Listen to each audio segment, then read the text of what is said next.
So you got some man boobs and want to get rid of them. I'm going to tell you the exercises that you need to start right now to make that happen.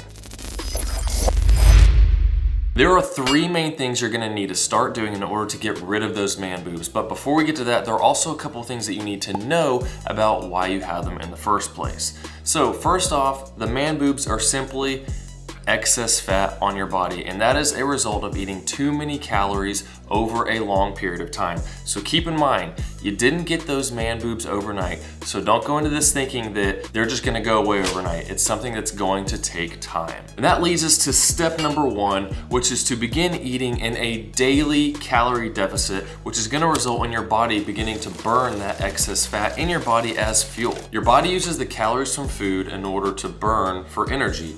And when you don't have enough calories coming in, your body will start to tap into your fat stores and convert that into energy to replace what you're not getting from the calories, because fat is essentially just stored energy. You've had too much over time, your body stored it, so hey, you're pretty much full of energy.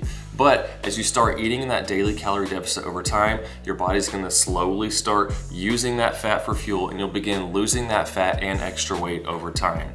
Now, in order to make this happen, you're gonna need to figure out what your daily calorie maintenance amount is. And pretty much you could just go a week, keep eating like you always do, but start tracking what you're eating, everything. That means drinks you're having, sodas, sweet teas, anything with calories, desserts, snacks, whenever you're grazing and think, I'm just gonna grab this. Don't start eating differently yet. Just simply eat what you normally would and see how many calories it is every day for a week, and then you go kind of average it out and you'll see, all right, you know, maybe I ate 21,000 calories total over the week. Well, divided by 7, that's 3,000 calories a day, and that would be your starting point. And then what you do is just take 300 to 500 calories off of that, start tracking what you're eating, and then you'll be in a slight calorie deficit that will begin burning that fat over time. And it might not seem that difficult to do, and you might be tempted to up that calorie deficit even more, so you lose more even quicker. You start getting that 500 to 1,000 calorie daily deficit. You can do that for a while, but the problem is it's not sustainable. You're gonna start getting hungry really quickly, and you're likely to fall off the diet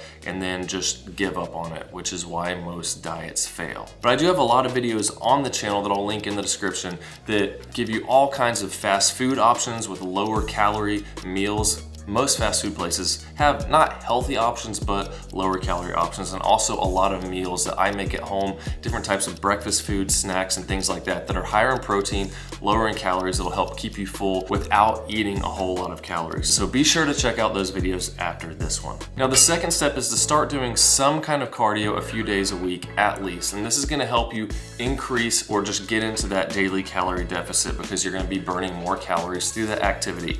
I would personally much rather do more cardio and be able to eat more while still being in a deficit. Say maybe 2,500 calories would put me in a deficit because I'm doing a little bit of cardio every day, as opposed to doing no cardio and I'm having to eat like 1,800 to 2,000 calories, because not only is that a lower amount of food, you're gonna be more hungry because of that. You're not able to get as many nutrients because you have a lower volume of total food, but also when you're doing that cardio, you're typically not thinking about eating. So let's say if I'm gonna go walking for an hour, well, that's an hour that I'm also not gonna be eating. So if I wasn't doing any cardio, I'm already hungry, I'm just sitting there trying to think about not eating and waiting for my next meal. Whereas, okay, well, now I'm doing some kind of activity, I'm not even thinking about eating, because once you start doing cardio, your brain kind of like switches off the eating thing, unless you're a crazy deficit and just starving.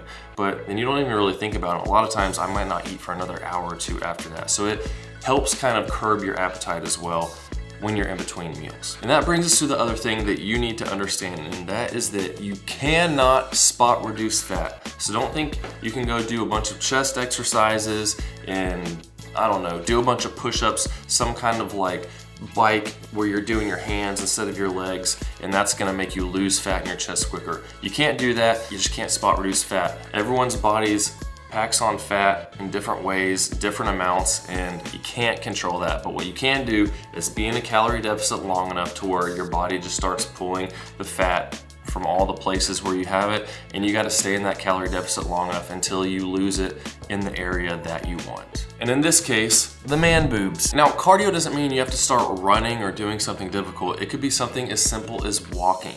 You could walk 3 miles a day, and that would take about an hour, and you'd be burning anywhere from 300 to 500 calories depending on your weight. And you could easily go out for a 30-minute walk in the morning and another 30-minute walk at night, especially when it's super hot, like right now in the summertime. Walking in the middle of the day for an hour would be tough, aside from the fact that you're probably working. So early in the morning, it's cool out. Late at night, it's nice to have an afternoon walk. Now, that doesn't mean that you don't try to do more difficult forms of cardio. Definitely find something you like, whether that's running, swimming, cycling, rowing, ellipticals, whatever type of cardio you like, and try to track your progress. Try to push yourself a little harder or a little further each time, especially if you're doing a set amount of time. Try to go a little faster, a little further, and over time you'll get even better at doing cardio so that you can burn more calories in a shorter amount of time. And the third and final thing that you're going to want to start doing is resistance training at least a couple times a week. That means lifting weights, and this is going to help you in multiple ways. First off, as you're dieting for a long period of time and those calorie deficit amounts start getting higher, your body can actually start tapping into your muscle rather than just your fat when it's getting energy to burn. Because if you're not using your biceps, you're not using your pecs, your legs, because you're just kind of sitting around not eating much trying to lose weight, your body's going to be thinking, well, you know, we don't have to just use the fat here. We're not using this muscle. We have this extra muscle that we don't need, so let's burn that as well. What ends up happening is you do lose the weight, but you're losing muscle and fat.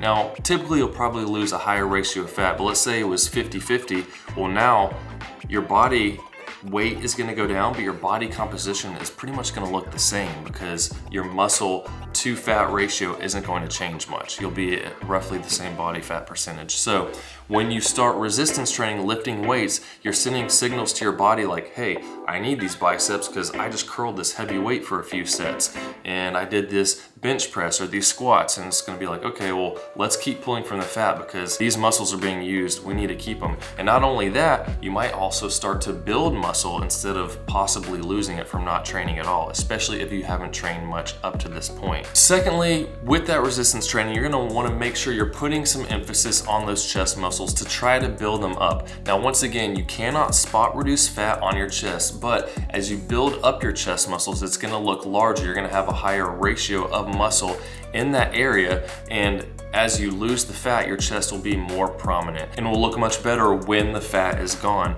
Because if you just lose a bunch of fat, and it'll take longer if you don't have any muscle there to really get rid of the whole man boob look. But if you do get down that point and you don't have any chest muscle, you're pretty much gonna have this flat pancake looking chest. Then any extra fat you gain in the future is gonna show up a lot quicker, as opposed to having larger chest muscles there that are gonna offset that man boob look. And the leaner you get, the larger your chest muscles will actually look. Like for me, I'm around 190 pounds now, but when I get down to 175 when I was doing a bodybuilding show, my chest looked a whole lot bigger than it does now, because I'm not saying I have man boobs by any stretch of the matter, but I have more fat around my waist, my obliques, and then that makes my midsection look wider compared to my chest, so it doesn't stand out as much. But also the fat that comes around the bottom of your chest, it's not man boobs, but it makes your chest not look like it sticks out as far. I still have the same amount of muscle, but there's more fat covering everything else, and then it makes everything have a more flat looking appearance.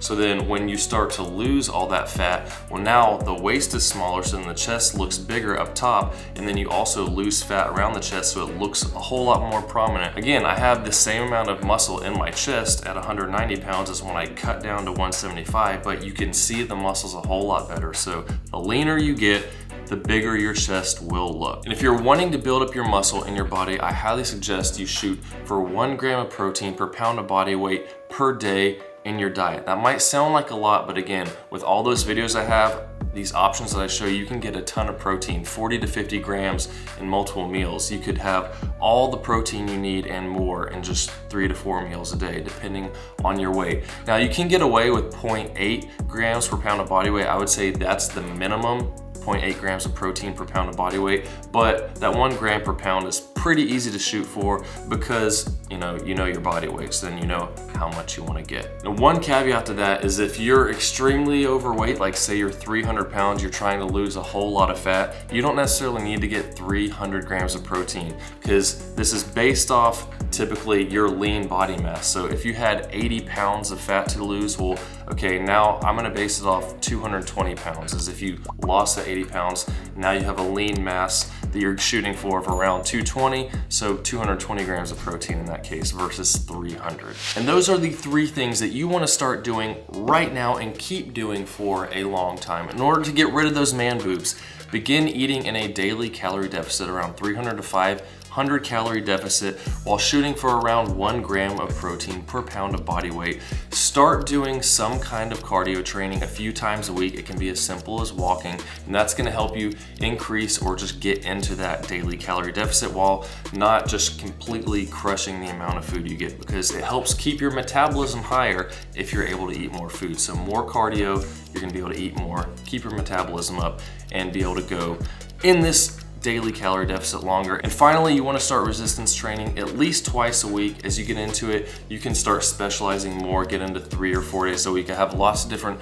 workout programs that I've done and modeled for you on the channel you can check out as well. I also do live workouts that you can follow along with, so be sure to check that out. But that resistance training is going to help you build up the muscular base. You can pretty much start recompositioning your body too. You may not lose as much weight because you're going to be gaining muscle while losing fat, so your body weight may stay somewhat stable, but you can see in the mirror the difference is happening, especially taking pictures every 4 to 6 months. You can look back and compare and be like, wow, this is really working. It's making a big difference. My scale weight maybe isn't changing a ton, but my body composition is changing. And remember that you did not get those man boobs overnight, so don't expect them to disappear overnight. If you implement these things over time, you're gonna lose them, and you'll be able to keep them off for the rest of your life because you simply continue doing the same things you're already doing, but just eat more to maintain where you are. And you can even start building even more muscle. It'll help you be able to eat more.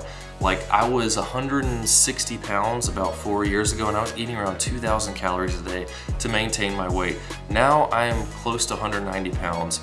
Almost all muscle I've gained from that, and I'm eating around 3,000 calories a day to maintain my weight because of the extra muscle mass, the activity I do, and that just goes to show, you know, that's a 50% increase in what I can eat now. And that makes a huge difference when you're going out to eat places, how restrictive you need to be and whatnot. So continue with these habits for the rest of your life, and it'll be easy to maintain the look that you want. But hit like if this video was helpful, subscribe if you're new for more content like this, lots of stuff on the channel to help you with dieting, training, all that good stuff. Check out @Camber Fitness at Instagram. If you have any questions, post them down in the comments and I'll try to help you out where I can there. And again, on Instagram, I post lots of training, dieting, family stuff if you want to follow along with that. And I'll see y'all in the next one.